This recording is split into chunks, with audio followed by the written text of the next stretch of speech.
அல்லாஹ்வின் தூதர் கற்றுக் கொடுத்திருக்கிறார்கள். இது ரமதானுக்காக மட்டுமல்ல, ஒவ்வொரு புதுகளை பார்க்கும்போது அல்லாஹும்ம அஹில்லஹு அலைனா பில் அம்னி வல் ஈமானி வஸ் ஸலாமத்தி வல் இஸ்லாமி வத் தௌஃபீகி லிமா யுஹிப்பு ரப்பனா வ யர்தா ரப்பனா வ ரப்புக அல்லாஹ். இறைவா, இந்த பிறையை சாந்தியுடனும் சமாதானத்துடனும் ஈமானுடனும் நீ பொருந்திக் கொள்கின்ற அனைத்து விஷயங்களை கொண்டும் எங்கள் மீது உதிக்க செய்வாயாக. உன்னுடைய இறைவனும் எங்களுடைய இறைவனும் அல்லாஹ் தான். சந்திரனை கடவுளாக வணங்கக்கூடிய மக்கள் மத்தியில் அந்த சந்திரனை பார்த்து உன்னுடைய இறைவனும் என்னுடைய இறைவனும் அல்லாஹ் தான் என்று சொல்லக்கூடிய அந்த தெளிவான கொள்கையை, அந்த தெளிவான ஈமானை வழங்கிய அல்லாஹ்வுக்கு எல்லா புகழும் உண்டாகட்டும். அல்ஹம்துலில்லாஹ். இந்த ரமலான் மாதத்தை நாம் அடைந்து விட்டோம். அல்லாஹ்வின் தூதர் ஸல்லல்லாஹு அலைஹி வஸல்லம் இந்த ரமலான் மாதம் வந்தவுடனே சஹாபாக்களுக்கு உற்சாகத்தை ஏற்படுத்துவார்கள். அதாக்கும் ரமலான் ஷஹ்ருல் முபாரக். ரமலான் மாதம் உங்களிடம் வந்து விட்டது, பரக்கத்தான மாதம். இந்த மாதத்தில் சொர்க்கத்தின் வாசல்கள் அனைத்தும் திறக்கப்படுகின்றன. இன்னொரு ஹதீஸிலே வானத்தின் வாசல்கள் அனைத்தும் திறக்கப்படுகின்றன, நரகத்தின் வாசல்கள் மூடப்படுகின்றன. திமிர் பிடித்து அலையும் ஷைத்தான்களுக்கு சங்கிலி போடப்படுகின்றது, கட்டுப்பாடு போடப்படுகின்றது. மேலும் இந்த ரமலான் மாதத்தில் ஒரு இரவு இருக்கின்றது, அது 1000 மாதங்களை விட சிறந்தது. அது 1000 மாதங்களுக்கு நிகரானது என்று சொல்லுத, அதை புரிஞ்சுக்கணும். 1000 மாதங்களை விட சிறந்தது. எனவே இந்த ரமலான் மாதத்துடைய இந்த நன்மைகளை யார் இழந்து விட்டாரோ அவர் உண்மையிலே நன்மைகளை இழந்து விட்டார். ரமலான் மாதம் என்பது நம்முடைய வாழ்க்கையில் ஒரு வசந்த காலம். எப்படி விவசாயிகள் சில காலங்களை காத்துக் கொண்டிருப்பார்கள், அந்த காலங்கள் வந்த உடனே பயிர் செய்ய ஆரம்பித்து விடுவார்கள். காரணம், அது அவர்கள் தவறினால் மகசூல் அது பாதிக்கப்படும். எனவே ரமலான் மாதம் நாம் பயிரிடுவதற்கான சிறந்த ஒரு மாதம், நன்மைகளை அள்ளி எடுப்பதற்கான ஒரு சிறந்த மாதம். இங்கே ஒரு உபரியான வணக்கத்திற்கு, கடமையான வணக்கம் போல ஒரு நன்மைகள் தான் நமக்கு தர இருக்கின்றன. கடமையான இபாதத்துகளுக்கு பன்மடங்கு 10 முதல் 700 மடங்கு வரைக்கும் அல்லாஹ் நமக்கு நன்மைகளை தர இருக்கின்றார், கூலிகளை தர இருக்கின்றார். அது மட்டுமா, நோன்பு என்கின்ற ஒரு கடமையை அல்லாஹ் நமக்கு கொடுத்திருக்கின்றான். இந்த நோன்பு எனக்குரியது, அதற்கு கூலி நானே கொடுப்பேன் என்று அல்லாஹ் ரப்பல் ஆலமீன் அதை சிலாகித்து, அதை சிறப்பித்து, அது தன்னுடன் தொடர்புபடுத்தி அல்லாஹ் சொல்கின்றான், இது எனக்குரியது, இந்த நோன்பு எனக்குரியது, இதற்கு கூலி நானே கொடுப்பேன். மற்ற இபாதத்துகளுக்கும் அல்லாஹ் தான் கூலி கொடுக்கின்றான், இல்லையா? சுப்ஹானல்லாஹ். ஆக இந்த ரமலான் மாதத்தில் நம்முடைய இபாதத்துகளில் முன்னேற்றம் வர வேண்டும், நம்முடைய ஒழுக்கங்களில் முன்னேற்றம் வர வேண்டும், நம்முடைய பேச்சில் முன்னேற்றம் வர வேண்டும், நம்முடைய கல்வியிலும் முன்னேற்றம் வர வேண்டும். கல்வி ரீதியாகவும், வணக்க ரீதியாகவும், ஒழுக்க ரீதியாகவும், நம்முடைய அகலாக் ரீதியாகவும், நம்முடைய குணத்தின் ரீதியாகவும் நாம் முன்னேற்றம் அடைய வேண்டும். கல்வி ரீதியாக நாம் எப்படி முன்னேற்றம் அடைய முடியும்? தினந்தோறும் குர்ஆனை படிக்கணும், குர்ஆனை தர்ஜுமாவோடு படிக்கணும். குர்ஆன் மட்டும் படிக்க கூடாது, ஹதீஸ் நூல்களை எடுத்து படிக்கணும், ஹதீஸ்களை தர்ஜுமாவோடு படிக்கணும். நம்முடைய சலஃப்கள் குர்ஆனோடு சஹீஹ் புகாரியும் ஓதி முடிப்பார்களாம். அப்படி ஒரு பழக்கம் அவரிடம் இருந்திருக்கின்றது. அதுல குறிப்பாக குர்ஆனுக்கு அதிகமான முக்கியத்துவம் கொடுக்க வேண்டும். இமாம் மாலிக் ரஹ்மத்துல்லாஹி அலைஹி அவர்கள் மஸ்ஜிதுன் நபவியிலே நபிகள் நாயகம் ஸல்லல்லாஹு அலைஹி வஸல்லம் உட்கார்ந்த இடத்தில் உட்கார்ந்து வருடம் முழுவதும் தர்ஸ் கொடுப்பாங்க, ஹதீஸ்களை சொல்லிக் கொடுப்பாங்க. ஆனால் ரமலான் மாதம் வந்து விட்டால் அந்த தர்சுடைய அந்த வகுப்புகள் எல்லாம் ஒதுக்கிவிட்டு குர்ஆனை ஓதுவதில், குர்ஆனை படிப்பதில் அதிகமான நேரத்தை கழிப்பார்கள். எனவே கல்வி ரீதியாக நாம் முன்னேற்றம் அடையணும் இன்ஷா அல்லாஹ். இது முதலாவது விஷயம். இரண்டாவது, நம்முடைய இபாதத்துகள்ல முன்னேற்றம் வரும். நாம் அது ஒவ்வொரு தொழுகையும் ஜமாத்தோடு தக்பீர் தஹ்ரீமாவோடு வந்து தொழணும். காரணம் என்ன தெரியுமா? நோன்பை விட சிறந்த ஒரு அமல் தொழுகை தான். நோன்பு வைக்கிறோம் என்பதற்காக தொழுகை விட முடியாது, தொழுகை உதாசீனப்படுத்த முடியாது. மாறாக ஒருவருடைய தொழுகை சரியாக இல்லாமல் போனால் அது அவருடைய நோன்பை பாதிக்கும், அந்த நோன்புடைய நன்மையை குறைத்துவிடும். எனவே நாம் முழுமையான நன்மை பெற வேண்டும் என்றால் 5 நேர தொழுகைகளை ஜமாத்தோடு தொழுவதற்கு இன்ஷா அல்லாஹ் நம்ம முயற்சிக்கிறோம். ஒரு தொழுகையும் மிஸ் ஆகக்கூடாது, அதில் நம்ம உறுதியாக இருக்கணும். அதே போல இவ்வளவு நாள் நம்ம கடமையான தொழுகை மட்டுமே தொழுது கொண்டிருந்தோமா, உபரியான தொழுகைகளை தொழணும். குறிப்பாக இரவு நேரங்களில் நாம் பள்ளிவாசலில் தொழுகிறோம், அது போக வீடுகளிலும் போய் நம்ம தொழணும். மன் காம லைலத்தல் கத்ரி ஈமானன் வஹ்திசாபன் குஃபிர லஹு மா தகத்தம மின் தம்பிஹி. இரவுல ரமலானுடைய இரவுகளில் நின்று வணங்கக்கூடியவருடைய முந்தைய பாவங்கள் அனைத்தும் மன்னிக்கப்படுகின்றன, சிறிய பாவங்கள் அனைத்தும் மன்னிக்கப்படுகின்றன. ஆனால் தௌபா செய்து பெரும் பாவங்களை விட்டு நாம் அல்லாஹ்விடம் மன்னிப்பு கேட்டு அதையும் நாம் என்ன செய்யணும், நம்முடைய கணக்குகளை எல்லாம் முடித்துக் கொள்ள வேண்டும். நம்முடைய அந்த பாவ கணக்கை எல்லாம் நாம் முடித்துக் கொள்ள வேண்டும். அல்லாஹ்விடம் தௌபா செய்து ரமலான் மாதம் நம்முடைய பாவங்களுக்கு பரிகாரமாக அமைந்து விட வேண்டும். இந்த ரமலான் என்னுடைய பாவ கணக்கை அனைத்தும் அழித்து விடக்கூடியதாக இன்ஷா அல்லாஹ் அமைத்துக் கொள்ள வேண்டும். அது மட்டும் இல்ல, இந்த ரமலான் என்னுடைய வாழ்க்கையில சொர்க்கத்தை கடமையாக்கி விட்டு செல்ல வேண்டும் இன்ஷா அல்லாஹ். அந்த ஒரு உறுதிமொழி நம்மகிட்ட இருக்கணும். நாம் பார்க்கிறோம், ரமலான் வந்த உடனே ஆரம்பத்தில் ஈமான் அதிகமாகுது. அல் ஈமானு யஸீது வ யன்குஸ். ஈமான் அதிகமாகவும் செய்கின்றது, குறையவும் செய்கின்றது. நபிகள் நாயகம் சொன்னார்கள், உங்களுடைய ஆடைகள் எப்படி பழுதடைகின்றனவோ, எப்படி பழசாகின்றனோ அதே போல ஈமானும் பழசாகின்றது, அதுக்கும் அழுக்கு படுகின்றது. எனவே ஃபஸ்அலுல்லாஹ் அன் யுஜத்திதல் ஈமான ஃபீ குலூபிக்கும். அல்லாஹ்விடத்தில் உங்களுடைய ஈமானை புதுப்பித்துக் கொள்வதற்கு துஆ செய்யுங்கள். அல்லாஹ்வுடைய ஈமானை புதுப்பிக்க துஆ செய்யுங்கள் என்று சொன்னார்கள். அப்படினா அல்லாஹ்வை கேட்கணும், யா அல்லாஹ் என்னுடைய ஈமானை புதுப்பித்து விடு யா அல்லாஹ், என்னுடைய ஈமானை அதிகப்படுத்தி விடு யா அல்லாஹ், என்னுடைய தக்வாவை அதிகப்படுத்தி விடு யா அல்லாஹ், என்னுடைய பாவங்களை மன்னித்து விடு யா அல்லாஹ். எவ்வளவு என்னென்ன கேட்கணுமோ எல்லாமே கேட்கணும். அல்லாஹ்விடம் எவ்வளவு அதிகமாக கேட்போமோ அவ்வளவு அல்லாஹ் சந்தோஷப்படுவோம். அல்லாஹ்வை சந்தோஷப்படுத்துவதற்கான ஒரு சிறந்த வழி என்னன்னா அல்லாஹ்வை அதிகமா கேட்கணும். எவ்வளவு அதிகமாக கேட்போமோ அவ்வளவு அதிகமாக அல்லாஹ் சுப்ஹானஹு வ தஆலா நம்முடைய பிரச்சனைகளை தீர்த்து வைப்பான், சந்தோஷம் அடைவான். குறிப்பாக இஃப்தார் நேரங்களில் ஒரு நோன்பாளியுடைய துஆ ரத்து செய்யப்படாது, ஒரு நோன்பாளியுடைய பிரார்த்தனை நிராகரிக்கப்படாது, குறிப்பாக நோன்பு திறக்கும் பொழுது. எனவே இன்ஷா அல்லாஹ் எனக்கு என்னென்ன பிரச்சனைகள் இருக்கு, எனக்கு என்னென்ன தேவைகள் இருக்கு, எல்லாவற்றையும் அல்லாஹ்விடம் கேட்டு நாம் பெற்றுக்கொள்ள வேண்டும். இன்ஷா அல்லாஹ் அதுல நாம் உறுதியாக இருக்கணும். இன்ஷா அல்லாஹ் இந்த ரமலானுடைய தராவீஹ் தொழுகைக்கு பிறகு நாம் 40 ஹதீஸ்கள் என்கின்ற இமாம் நவவி ரஹிமஹுல்லாஹ் அவர்களுடைய அல் அர்பஊன் அன் நவவிய்யா என்ற அந்த 40 ஹதீஸ் தொகுப்புகளை இன்ஷா அல்லாஹ் ஒவ்வொன்றாக நாம் பார்ப்போம். இந்த ரமலான் சில ஹதீஸ்கள் பெரிதாக இருக்கும், சில ஹதீஸ்கள் சிறியதாக இருக்கும்.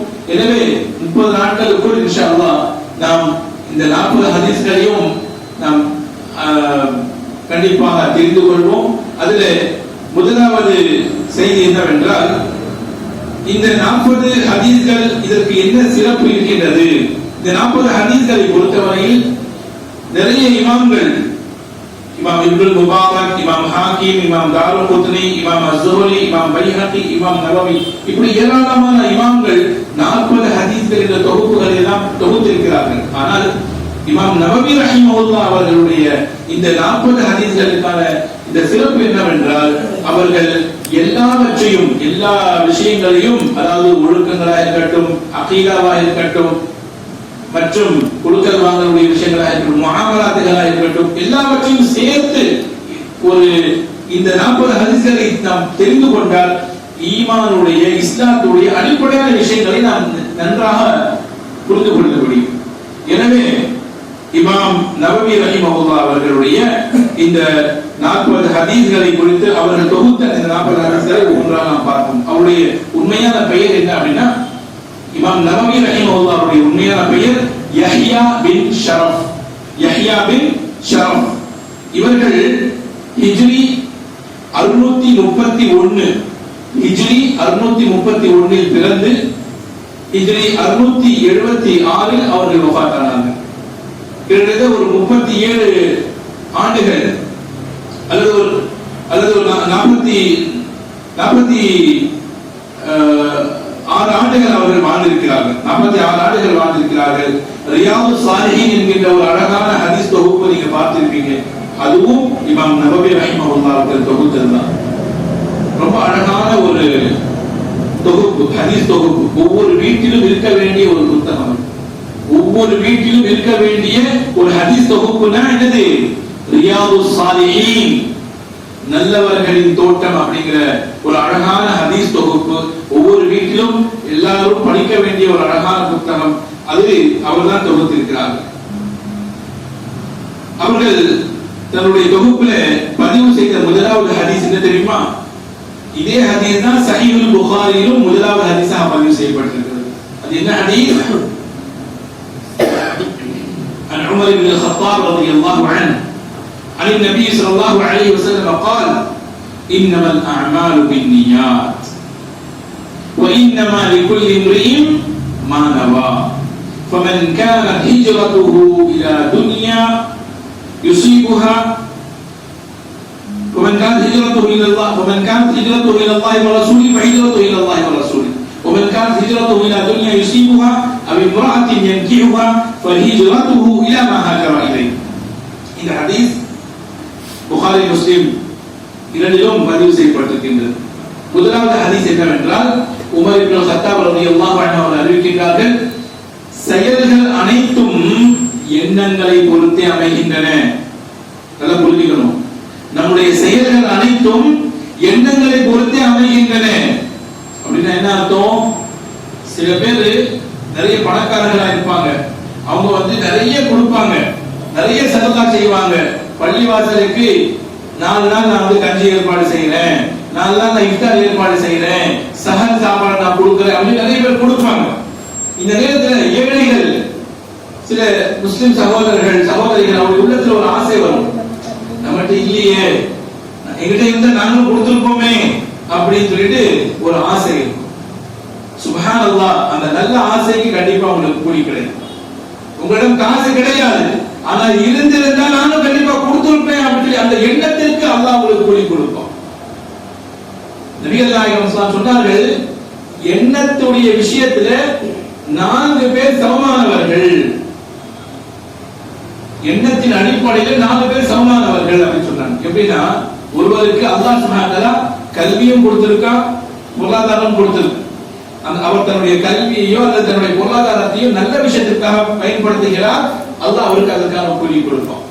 இரண்டாவது நபர் இருக்கார் இல்லையா, அவர் பார்ப்பாரு, இவர் மாஷாஅல்லாஹ் இவருக்கு அல்லாஹ் கல்வி கொடுத்திருக்கான், அதை கொண்டு அவர் மார்க்க சேவை செய்யறாரு, அல்லாஹ் இவருக்கு செல்வத்தை கொடுத்திருக்கான், இதை வச்சு அவர் நிறைய ஏழை எளிய மக்களுக்கு உதவி செய்யறாரு, எனக்கும் அல்லாஹ் கொடுத்திருந்தால் நானும் கண்டிப்பாக இந்த மாதிரி மார்க்க சேவையில் ஈடுபட்டிருப்பேன் அப்படின்னு சொல்லி அவர் ஆசைப்படுறாரு இல்லையா. இந்த இருவரும் கூலியில் சமமானவர்கள்.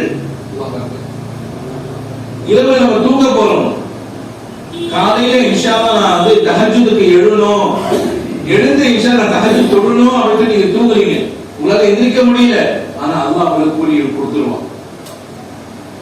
எண்ணத்திற்கு எவ்வளவு பவர் இருக்கு பாருங்க, எண்ணத்திற்கு அல்லாஹ் சுப்ஹானஹு வ தஆலா எவ்வளவு கூலி கொடுக்கிறான் பாருங்க. நான் கரெக்டா ஃபஜ்ருடைய தொழுகை ஜமாத்தோடு தொழணும், அந்த எண்ணத்தோடு நீங்கள் தூங்குகிறீர்கள், உங்களால எழுந்து எழ முடியவில்லை என்றால் அல்லாஹ் அதற்கான கூலி உங்களுக்கு எழுதிவிட்டார். சுப்ஹானல்லாஹ். இரண்டாவது, மூன்றாவது நபர், ஒருவருக்கு அல்லாஹ் நிறைய செல்வத்தை கொடுத்திருக்கான் அல்லது நிறைய கல்வி கொடுத்திருக்கான், ஆனா அவர் அல்லாஹ் விரும்பாத வழியில் அதை பயன்படுத்துகின்றார். அந்த மனிதனுக்கு அல்லாஹ் பாவத்தை எழுதுவார். நாலாவது ஒரு நபர் இருக்கான், அவர் இந்த மனிதனை பார்க்கிறார், என்கிட்ட நிறைய காசு இருந்தா நானும் நிறைய என்ன செய்வேன், இந்த மாதிரி என்ஜாய் பண்ணுவேன், இந்த மாதிரி நான் ஹராமான வழியில செலவு செய்வேன் அப்படின்னு சொல்லி அவன் ஆசைப்படுறான். அவன் ஆசைப்பட்டதுக்காக அவனுக்கு பாவம் எழுதப்படும். சுப்ஹானல்லாஹ். அவனுக்கு காசு கிடைக்கல, அவனுக்கு பணம் கிடையாது, அவனுக்கு கல்வி கிடையாது, ஆனாலும் அவன் என்னது தவறான எண்ணம் வைத்திருக்கின்ற காரணத்தினால் அவனுக்கு அது பாவமாக எழுதப்படுகின்றது. அப்போ சுப்ஹானல்லாஹ், யோசித்து பாருங்கள், நம்முடைய மார்க்கத்தில் எண்ணத்திற்கு எவ்வளவு ஒரு மிகப்பெரிய தாக்கம் இருக்கின்றது, மிகப்பெரிய பங்களிப்பு இருக்கின்றது. அதனால்தான் அல்லாஹ் சுப்ஹானஹு வ தஆலா 98வது அத்தியாயத்துடைய 5வது வசனத்தில் தெளிவாக சொல்லிவிட்டான், வமா உமிரு இல்லா லியஅபுதுல்லாஹ முக்லிஸீன லஹுத்தீன். முக்லிஸீன லஹுத்தீன், இக்லாஸ் இருக்கணும், இக்லாஸ் இருக்கணும். நீங்க எவ்வளவு பெரிய அமல் செய்றீங்கன்னு முக்கியம் இல்ல, உங்களிடத்துல இக்லாஸ் இருக்கா, அல்லாஹ்வுக்காக செய்யணும் அப்படிங்கிற ஆசை இருக்கா, அதுதான் அல்லாஹ் பார்க்கறான். அதான் அல்லாஹ் பார்க்கறான். அக்லிஸ் தீனக் யக்ஃபிகல் அமலுல் கலீல். முஆத் இப்னு ஜபல் ரலியல்லாஹு அன்ஹு அவர்களை நபி ஸல்லல்லாஹு அலைஹி வஸல்லம் யமன் நாட்டுக்கு அனுப்பும்போது என்ன சொன்னாங்க தெரியுமா? அவங்க கேட்டாங்க, யா ரசூலல்லாஹ் எனக்கு ஒரு உபதேசம் பண்ணுங்க, ஏன்னா நீங்க அடுத்த வருஷம் வந்தீங்கன்னா நான் இருப்பேனா இல்லைன்னு தெரியாது என்று ரசூலுல்லாஹ் அவர்கள் சொன்னபோது கடைசி நேரம் அது மறுபடியும் பார்க்கல. முஆத் இப்னு ஜபல் ரலியல்லாஹு அன்ஹு அவர்கள் யமன் நாட்டிற்கு ஆளுநராக நியமிக்கப்பட்டு அனுப்பப்படும் பொழுது நபி ஸல்லல்லாஹு அலைஹி வஸல்லம் சொன்னாங்க, யா முஆத், நீங்க அடுத்த ஆண்டு வரும்போது நான் உயிரோட இருப்பேன்னு தெரியாது, அதனால நான் உங்களுக்கு சில உபதேசங்கள் செய்யறேன் அப்படின்னு செய்யறாங்க. அப்போ எனக்கு நல்ல உபதேசம் செய்யுங்க யார சொல்லும் போது, நீங்க உங்களுடைய தீனை இஹ்லாஸை கொண்டு வாங்க, உங்களுடைய மார்க்கத்துல இஹ்லாஸை கொண்டு வாங்க, குறைவான அமலாக இருந்தாலும் அது உங்களுக்கு போதுமானதாக ஆகிவிடும். எனவே இன்ஷா அல்லாஹ் நாம நல்ல தெளிவாக ஒரு முடிவு எடுக்கணும். நான் என்ன ஒரு அமல் செய்தாலும் அது முழுக்க முழுக்க அல்லாஹ்வுக்காக மட்டுமே நான் செய்வேன், யாருடைய திருப்திக்காக நான் செய்ய மாட்டேன். அல்லாஹ்வை திருப்திப்படுத்தணும். அல்லாஹ்வை திருப்தி இந்த உலகத்துல எல்லோரையும் திருப்திப்படுத்தவே முடியாது. இந்த உலகத்துல எல்லோரையும் திருப்திப்படுத்தவே முடியாது. அப்ப யாரை நம்ம திருப்திப்படுத்தணும்? அல்லாஹ் மட்டுமே நம்ம திருப்திப்படுத்தணும். அல்லாஹ் திருப்தி அடைந்து விட்டால் உலகத்துல எல்லோரும் திருப்தி அடைந்து விடுவார்கள். எனவே நம்முடைய அடிப்படை நோக்கம் அதுவாக இருக்கணும். இரண்டாவது, நாம் என்ன அமல் செய்தாலும் அது சுன்னத்தான அடிப்படையில் இருக்கணும். உங்களுடைய இஹ்லாஸ் 100% இருக்கு, ஆனா சுன்னத்தான அடிப்படையில் இல்லைன்னு சொன்னா அது என்னவாகும்? அது அல்லாஹ்விடத்தில் ஏற்றுக்கொள்ளப்படாது. எனவே இந்த ரெண்டு விஷயங்கள் இன்றைய வகுப்புல நீங்க இந்த ரெண்டு விஷயங்கள் மட்டும் நல்ல தெளிவாக இன்ஷா அல்லாஹ் நீங்க தெரிஞ்சுக்கங்க. உங்களுடைய வீட்டாரிடம் கொண்டு போய் சொல்லுங்க, நம்முடைய அமல்கள் அல்லாஹ்விடம் ஏற்றுக்கொள்ளப்பட வேண்டும் என்றால் இந்த ரெண்டு விஷயங்கள் அடிப்படை வேணும். இது ரெண்டு இருந்தா போதும், வேற எதுவுமே இல்லை. என்ன ஒண்ணு அல்லாஹ்வுக்காக செய்யணும், அது ரெண்டாவது அது நபிகள் நாயகம் சொல்லி கொடுத்திருக்காங்களா அப்படிங்கறத நாம பார்த்து செய்யணும். ஏன்னா இன்றைக்கு மௌலூத் ஓதக்கூடியவர்கள் அல்லது பிதஅத்தான காரியங்கள் செய்யக்கூடியவர்கள் அவங்களுடைய இஹ்லாஸ் நல்ல இருக்கு, அவங்களுடைய இஹ்லாஸ் இருக்கு, ஆனா என்ன இல்ல, அது சுன்னத்தான அடிப்படையில் இல்லை. அதுதான் காரணம். ஆகையால் இந்த ஹதீஸ்ல என்ன சொல்லப்பட்டிருக்குன்னா, இன்னமல் அமாலு பின்னியாத், அமல்கள் அனைத்தும் எண்ணங்களை பொறுத்து அமைகின்றன. ஒவ்வொரு மனிதனுக்கும் அவர் எப்படி நாடினார், எப்படி எண்ணினாரோ அதுக்கு ஏற்றவாறு கூலி கிடைக்கும். எனவே எவருடைய ஹிஜ்ரத், இஸ்லாத்துல மிகப்பெரிய அமல் என்ன? ஹிஜ்ரத் செய்வது. ஹிஜ்ரத்னா என்ன? தன்னுடைய தீனை காப்பாற்றுவதற்காக பிறந்த மண்ணை விட்டு, தன்னுடைய உறவுகளை விட்டு, தன்னுடைய குடும்பத்தை விட்டு, தன்னுடைய வீட்டை விட்டு அந்த வேறொரு இடத்துல தன்னுடைய ஈமானை பாதுகாப்பதற்காக புறப்படுவது எவ்வளவு பெரிய ஒரு தியாக பயணம். அந்த தியாக பயணம் அல்லாஹ்வுக்காக இருந்தா அல்லாஹ் கூலி கொடுப்பான். இல்ல அந்த தியாக பயணம் ஒரு பெண்ணை திருமணம் செய்வதற்காகவோ அல்லது உலக ஆதாயத்திற்காகவோ இருந்தால் அது அவங்களுக்கு உலகத்துல கிடைச்சிடும். ஆனா அல்லாஹ் இடத்துல கூலி கிடைக்காது.